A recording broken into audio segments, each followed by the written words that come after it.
नहीं चलेगी, तानाशाही नहीं चलेगी। जम्मू कश्मीर रेवेन्यू विभाग होश में आओ, होश में आओ। जिंदाबाद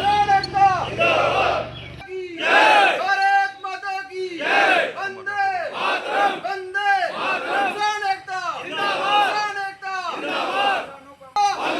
भारत माता की भारत माता की वंदे मातरम, वंदे मातरम। किसान एकता जिंदाबाद। ब्राह्मण किसानों का मुद्दा हल करो, हल करो, हल करो। ब्राह्मण किसानों का मुद्दा हल करो, हल करो, हल करो। कश्मीर राज्य से विभाग होश में आओ, होश में आओ। जम्मू कश्मीर रेवेन्यू विभाग होश में आओ, होश में आओ। अफसरशाही नहीं चलेगी, तानाशाही नहीं चलेगी, अफसरशाही नहीं चलेगी। तानाशाही। हम किसान लोग इसलिए कर रहे हैं क्योंकि हमारी जो लैंड्स हैं वो are taken over by the army, और उसके बाद जब ये आर्मी के पास चली गई तो हम लोग पिछले 70 साल से काफ़ी जद्दोजहद कर रहे थे।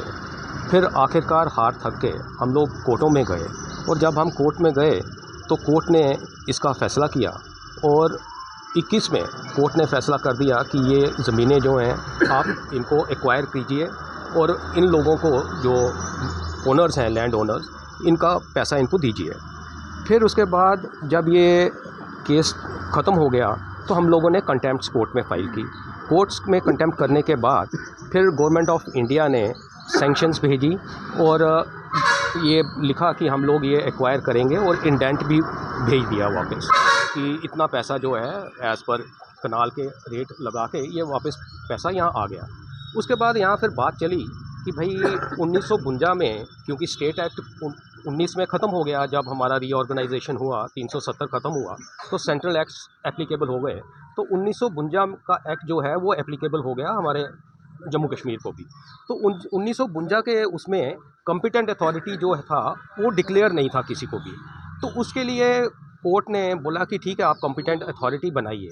तो फिर ministry of housing urban development government of India ने in consultation with the law department अपना रेवेन्यू सेक्रेटरी को कॉम्पिटेंट अथॉरिटी बनाया कि आप 1952 के रिक्विजिशन एक्विजिशन में जो भी आपको फॉर्म आई फॉर रिक्विजिशन और form J for acquisition process के लिए निकालना है, तो वो आप सिर्फ ये इतना उनको पावर दिया और ये आप कीजिए। तो जब ये आया तो अपना रेवेन्यू कमिश्नर साहब ने फॉर्म आई निकाल दिया 3 केसेस में, जो कि 5040 LH, 2149 LH और 5038/2 LH। उसमें आई फॉर्म जब निकाल दिया तो आई फॉर्म निकालने के बाद उसकी जो टाइम ड्यूरेशन था कि ओनर्स जो हैं वो उसका ऑब्जेक्शंस फाइल करें, तो 15 दिन का टाइम था। 29 को जब आई फॉर्म निकल गया तो 14 तक रिप्लाई यहाँ से एडमिनिस्ट्रेशन, डिस्ट्रिक्ट एडमिनिस्ट्रेशन, DC साहब ने, कलेक्टर डिफेंस ने, DO साहब ने, जो कि हम लोगों के साथ शाना बजाना हाथ मिला के चल रहे थे और हमारी हर पहलू पर मदद करते हैं, उन्होंने जल्दी से उसका रिप्लाई भेज दिया कि हमें कोई ओनर्स की साइड से कोई ऑब्जेक्शन नहीं आया है, लिहाजा आप फॉर्म जे इशू कीजिए। फिर उसके बाद तब से लेके मई से लेके आज तक, और उसके बाद कोर्ट की डायरेक्शन के बावजूद आज तक इन लोगों ने जे फॉर्म नहीं निकाला है। और जे फॉर्म नहीं निकालना और हम लोगों का वहाँ जाके उनको पूछना, तो उनका कहना होता है कि आज ये एक क्वेरी है, कल ये दूसरी क्वेरी है, और जो भी क्वेरीज़ वो लगा रहे हैं वो पीस मील में है, जिनका कानून के हिसाब से उनका कोई औचित्य नहीं है और वो बेमानी है।